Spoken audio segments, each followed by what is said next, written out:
면왕정가 들어가기 전에 작품 위에 잠깐 볼게요. 이거 조금 나온 줄 알았는데 거의 다 나온 것 같은데. 오래 걸릴 것 같은데. 이거 80분에 끝낼 수 있을까 모르겠다. 지금 얼마지? 95분이죠? 95분 남았네. 오늘은 지난번보다 조금 속도를 빠르게 해야 되겠는데요. 지난거에 2배는 되는 것 같은데요. 너무 빠르면 고개를 좀 갸우뚱해 주세요. 천천히 하는데 이렇게 봐서 잘 따라오는 것 같다 싶으면 좀 쭉쭉쭉 나갈게요. 자, 작품 얘기 잠깐 볼게요. 이 작품은 자연에서 얻어지는 흥취, 네 글자 강호 한정을 사계절 변화에 따라 몇 수 줄게요. 크게 봐서 시간의 흐름,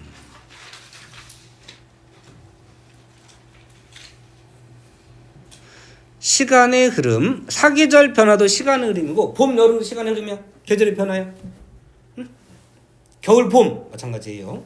아침, 점심, 저녁 시간의 흐름이에요. 저녁, 아침 시간의 흐름이에요.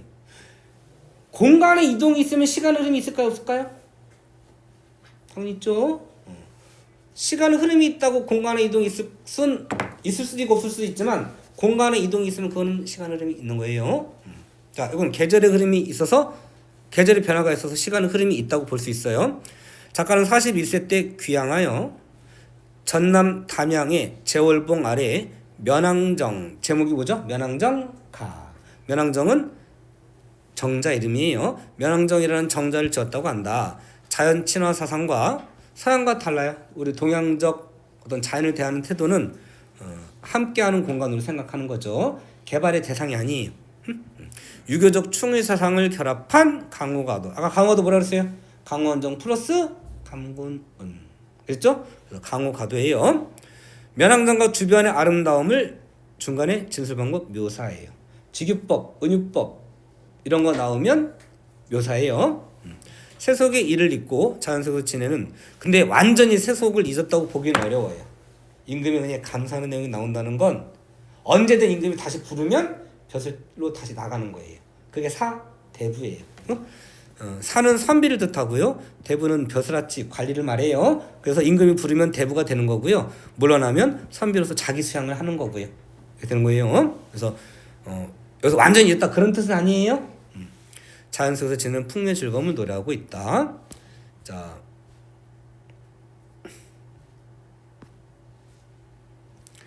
문제 2번 잠깐 볼까요? 이거 기출문제 완전히 변형한 건 채지 않고 그대로 나온 건 좀 볼게. 자, 이렇게 보기를 주고 나와요. 송순이 면왕정가에서 펼쳐 보이는 세계는 흔히 면왕우주라고 일컬어진다. 자기 세계가 있는 거예요. 면왕우주는 작가에게 천지만물의 이치를 심성의 수양으로 내면화하는 공간이었다. 그러니까 풍류라고 하는 걸 즐기는 걸로 잘못 이해하고 있으면 이 말을 이해할 수가 없어요. 풍류는 뭐를 전제로 한다? 자기 수양, 학문, 호연지기를 키우는 것을 전제로 한다. 이걸 잊어먹으시면 안 돼요. 그래서 심성 수양을 내면하는 공간, 자기 수양이에요. 이게 뭐예요? 두 글자? 풍류예요. 노는 게, 술 처먹고 노는 게 풍류 아니에요. 작가는 자연세계를 통해 인간세계의 이치를 읽어내는 가운데 조화와 합의를 추구했다. 자연 친화적 태도예요.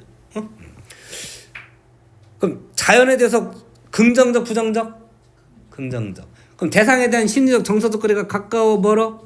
가까워. 객관적 자연물에 인간적 생명과 의지를 부여하는 방식으로. 이런 거 무슨 법이라고 그러지? 중간에 의인법 나오는지 확인해 볼게요. 하고 감정임이라든지 이런 것들이 나오는지 확인해 볼 거예요. 자, 객관적 자연물에 인간적 생명과 의지를 부여하는 방식으로 자신의 이상과 세계관을 표출했다. 요거는 본문에서 확인해 볼게요. 자, 그다음 요거는 이제 표현 방법이네. 직유법. 제가 구체화의 방법을 저번에 정리해 드렸던가요? 언제 구체화 된다고 그랬지? 우리가 구체화를 다 하긴 어려웠고요. 개념화 정리집이 있어요. 아, 그때 한 것 같은데? 있는데, 자, 구체화하는 방법. 구체화를 쓴다. 범위가 좁은 게 구체화예요. 그 다음에 감각을 쓴다. 시각, 청각, 후각, 촉각, 미각으로 느낄 수 있는 거. 색채가 대표예요. 감각어. 따뜻하다. 온도를 느끼는 거죠? 이런 거. 그 다음에 자연물을 쓴다. 비유법을 쓴다. 대화를 이용한다. 행동문사를 쓴다. 음성 상징화가 들어간다. 좀 더 좁은 구체적 시간적 배경, 공간적 배경을 쓴다. 뭐 이렇게 들어가면 다 구체화다. 이렇게 이해하시면 되겠어요. 자, 과거 현재의 대비. 감각적 이미지, 시각적, 청각적 이런 이미지예요. 운동감, 동적 이미지를 나타내고 있다. 역설, 고전시가 역설이 나오긴 별로 없어요. 나오는 거 거의 없는데, 자, 긴장감 있게 제시하고 있다. 하나 쓰세요. 참고 쓰세요. 이건 해당사항 없을 거긴 한데, 시적 긴장감.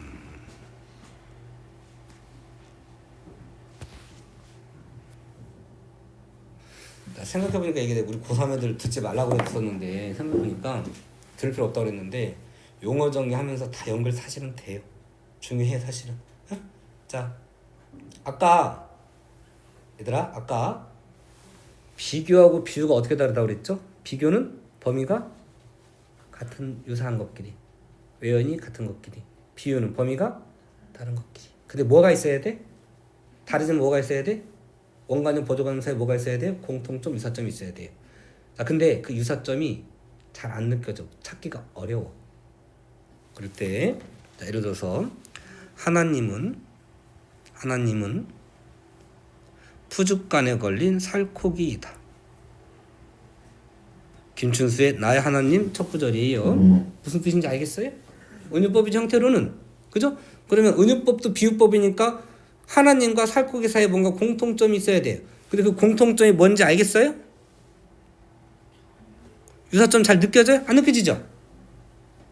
폭력적으로 결합시키는 거예요. 내가 쓰는 말이 아니고 그렇게 표현을 해요.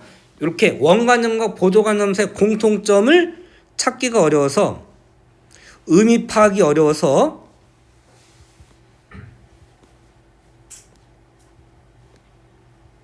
독자의 상상력, 집중력이 필요할 때 요거를 시적 긴장감을 준다라고 이야기해요. 대표적인 게 이런 낯설게 하기고요. 디퍼밀리제이션을 우리말로 번역한 거라 우리는 붙여 써야 되는 거예요. 역설, 의도적 행가리 라는 말은 수능에 나온 적이 없어요. 그런데 의도적으로 행가리를 함으로써는 나와요. 행간 걸침이라는 말은 수능에 단 한 번도 나온 적이 없어요. 자습서에나 나오는 말이에요. 내신에서나 나오는 말이고, 의도적 행가리 정도 하면 되겠어요. 그 밖에 시를 쓰는데 이렇게 쓰는 시들이 있다?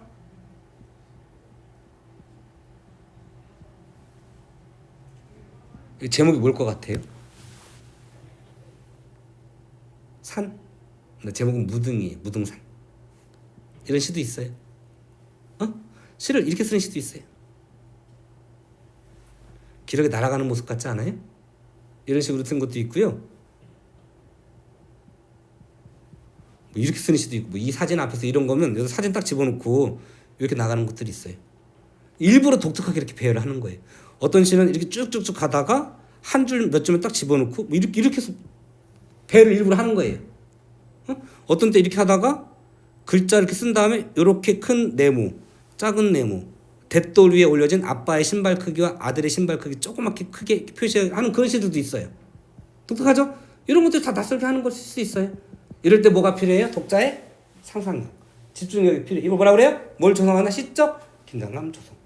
저는 긴장되지 않는데요? 필요 없어요. 이때 긴장감은 시 분위기가 긴장된다는 게 아니고 독자가 긴장한다는 뜻이에요. 의미 파악이 어려서 이거 뭐지? 하고 집중해야 된다는 뜻이에요. 자, 그런 말이 여기서는 고전 시간은 주로 안 나와요. 자, 요거 몰라도 문제 푸는데 크게 무리는 없지만 여러분 알고는 있어야 돼요. 시우야, 시적 긴장감이 뭐라고요? 나 너한테 흥미가 느껴지는데? 이놈! 내가 그랬잖아. 시우야, 이러고 있어도 다 보인다니까? 불안하지? 알아서 해. 믿는다. 자, 가보세요. 자, 처음 갈게 126쪽. 자, 요 정도 크기로 하고 볼게요. 자, 자, 무등산 할기는 줄기예요. 산줄기. 무등산 한 줄기 산. 다이는 쪽이에요. 사이드. 동쪽 편으로 뻗어 있어 멀리 떨쳐져 나와 제월봉이 되었거늘. 자, 이 사람 지금 뭐 보고 있어요? 제일 먼저 보는 거 뭐예요? 제월봉 보는 거예요. 어떻게 할까? 자, 제월봉. 자, 제월봉이 되었거늘 무변대야 끝이 없는 넓은 들판에 무슨 생각을 하느라고. 자, 의인법 그랬죠? 의인법 모의고사 나올 때에는 의인법이라고 친절하게 써줄 수도 있지만 대상에 써보세요. 대상에 인격을 부여하여 라는 말로 바꿔서 나와요. 그러면 의인법이고요. 이럴 때는 되게 독자에게 친밀감을 준다. 이런 맞아요. 끝없는 넓은 들판에서 무슨 생각을 하느라고 7구비가, 그러니까 제월봉 주변에 봉우리가 7개가 있는 거예요. 7개 봉우리가 할머음초 조금 다르게 표현했는데 한데 뭉쳐져서 무득무득 여러 개가 큰 덩어리가 모여있는 모습을 무득무득이라고 한대요. 우뚝우뚝 그냥 학교 여기 있는 대로 펼쳐져 있는 듯 하구나. 자, 봉우리 7봉우리가 구비가 펼쳐져 있는 듯 하거나 듯 하거나 그랬으니까 직기법이에요. 그 중에 가운데 구비는, 자, 여러 개 봉우리가 이렇게 있는데 그 중에 높은 봉우리 하나 이렇게 있는 거예요. 뻑이 아니다. 가운데 가장 높은 봉우리, 얘가 구멍 속에 든 늙은 용이 선잠을 갖게서 머리를 앉혀 놓은 것 같은 거예요. 가장 높으니까 여기가 머리 같은 거야. 앉혀 놓았으니 그것이 마치 뭐처럼 같냐면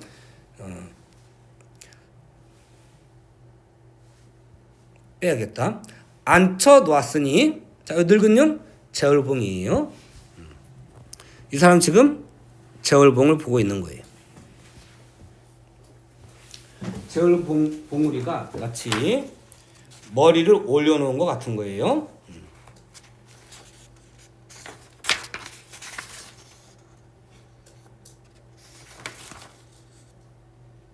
자, 빠진 건 없이 다 나온 것 같긴 한데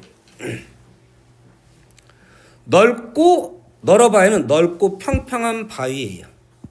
넓고 평평한 바위 위에다가 소나무와 대나무를 해치고 한번 자연 속이에요. 자연 속에다가 정자를 앉혔으니 그 정자가 뭐예요? 면왕정을 만들었으니 구름을 탄 푸른 학이 천리를 가려고 두 날개를 펼치는 듯 하구나. 여러분, 그 윤석열이가 청와대 알죠, 얘들아? 청와대 알죠? 청와대가 무슨 뜻이에요? 청와대가 무슨 뜻인지 몰라요? 그래 있는 곳인데 이 청와대가 이름, 일단 대가 들어가면요, 보통은 원래는 누각이에요. 집이에요. 집, 큰 집. 근데 고전에 나올 때 대는 넓고 평평한 봉우리를 말할 때 주로 써요. 개심대, 만월대, 진월대 이런 거 다 높고 평평한 봉우리예요. 그런데 청와대는 봉우리 아니잖니. 진짜 누각 집인 거야. 근데 청와가 노인 집이야. 와가 기와야. 기와가 무슨 색이냐? 청와대 잘 생각해. 무슨 색이디? 집은 무슨 색이디? 파란색. 그래서 청와대야. 백악관 영어로 뭐지? 화이트하우스. 흰색이지 않냐? 정신병자들 같이. 그지? 근데 청와대는 위에 지붕이, 기와가 파란색이에요. 내가 갑자기 그 얘기 왜 했냐? 자, 넓고 평평한 위에다가, 자, 산자락인데 거기다 중간쯤에 면왕정을 세운 거예요.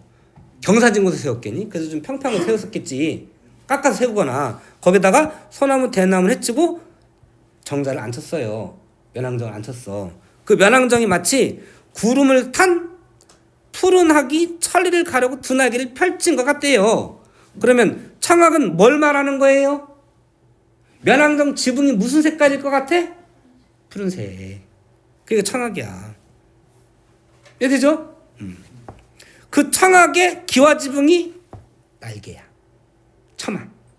그래서 자, 이 사람이 지금 보고 있는 거 처음에 제월봉 봤어요. 그 다음에 면왕정 보는 거예요.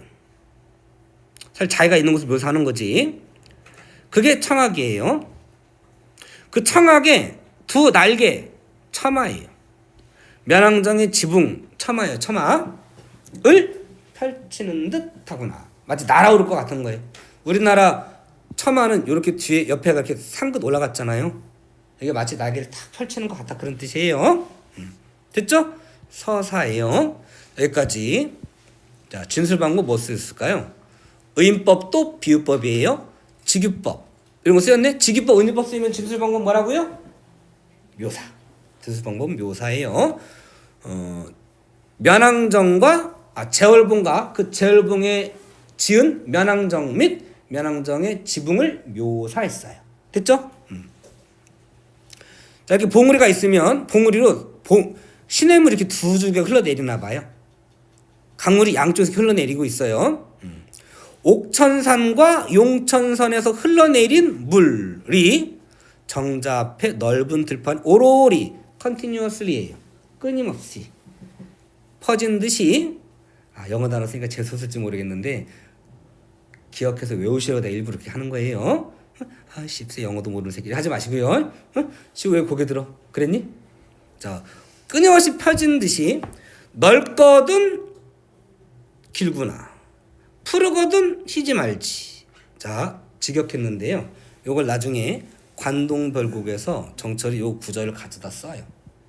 표절이죠, 요즘 따지면. 옛날에 표절이라고 하는 게 아니고요. 자, 일부러 과거에 좋은 구절은 가져다 써요.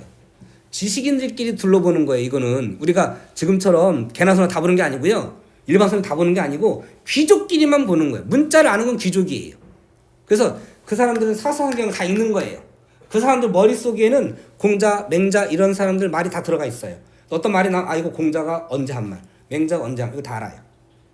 누가 쓴 글 어느 정도 아는 거예요. 그래서 이거를 베낀 게 아니고 자기가 읽은 좋은 구절을 가져다 많이 쓰면 쓸수록 좋은 글이에요. 표절이 아니에요. 나중에 정철도 갖다 쓴다. 자, 이거를 의역하면 그래서 넓고도 길구나 푸르면서도 하얗구나 이렇게 의역해요. 그러니까 강물이 푸른 듯하면서 흰 느낌도 있고 넓기도 한데 길기도 하구나 이런 거예요. 무슨 법? 넓고 깊고 푸르고 희다. 열거법이에요. 자, 이런 거 색채어라고 해요.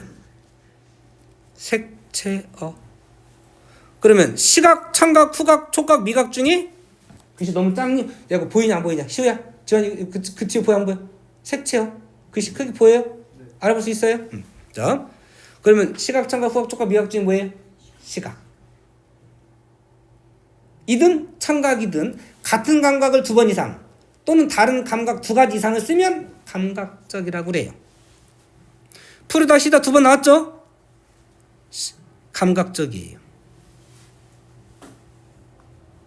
이러면 선명하게 구체적으로 표현했다 이렇게 이야기하면 돼요. 2마리 용이 뒤트는 듯 하고 긴 비단을 펼쳐놓은 듯 하거나. 자, 쌍용 긴 비단. 자, 옥천산과 용천산에서 흘러내리는 물이 산이 이렇게 있으면 양쪽 이렇게 흘러내려와요. 이렇게. 이게 2마리 용이 뒤트는 것 같대요. 마치 비단을 펼쳐놓은 것 같대요. 그러면 쌍용과 비단은 원관념이 뭐예요? 물이죠?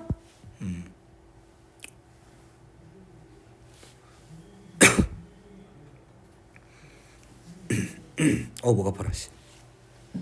표현 방법 뭐예요? 직유법. 쓰이면 진술 방법 뭐라고? 묘사. 묘사. 어디로 가느라고 무슨 일이 바빠서 달리는 듯. 도움닫기. 도움닫기 뭐야? 답다, 뛰다야. 달리기. 달리는 듯 따르는 듯 밤낮으로 흐르는 듯 하구나. 무르조친 잇따른 이런 뜻이에요. 무르조친 모래사정은 눈같이 펼쳐졌는데 거기에 있는 어지러운 기러기는 무엇을 어른오라고 정을 통하다. 어덜트 어른 정을 통한 사람인 거예요. 결혼한 사람. 어른오라 정을 통하느라고 앉았다 내렸다 모였다 흐트러졌다 하면서 갈대를 사이에 두고 울면서 따라다니는가. 저번에 줬다 나왔던가? 줬다 따르다 쫓다 몰아내다.